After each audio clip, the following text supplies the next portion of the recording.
சர்ச்சைகளுக்கு குறைவில்லாதவர் நடிகை ஷகீலா.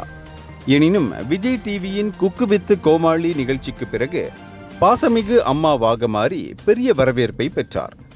ஆனால் அந்த புகழை வாங்கி தந்த விஜய் டிவியை இப்போது கடுமையாக விமர்சித்து பேசியிருக்கிறார்.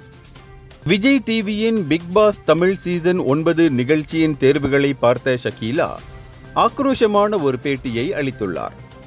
திவாகர் என்ன சாதித்துட்டாருன்னு அவரையெல்லாம் பிக் பாஸ் நிகழ்ச்சிக்கு எடுத்தாங்கன்னு தெரியல. அவர் ஒரு அரை மென்டல்.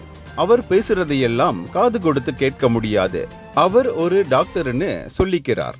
ஆனா டாக்டர் போலவா நடந்துக்கிறார் என கிண்டல் அடித்துள்ளார் ஷகீலா. கலையரசன் சில மாதங்களுக்கு முன்னாடி என்னிடம் பேட்டி கொடுக்க வந்தப்போ மனைவியை பிரிந்து விட்டேன்னு சொன்னார். நான் கூட உங்களுக்கு வியூஸ் குறைஞ்சிடுச்சா, அதனால இப்படி பேட்டி கொடுக்க வந்திருக்கீங்களான்னு கேட்டேன்.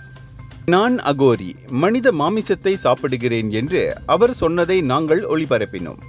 அப்படிப்பட்ட ஒருத்தர் பக்கத்துல இருக்கிறவங்க யாரையாவது கடிச்சு சாப்பிட்டா என்ன பண்ணுவீங்க என்று ஆவேசத்துடன் பேசியுள்ளார்.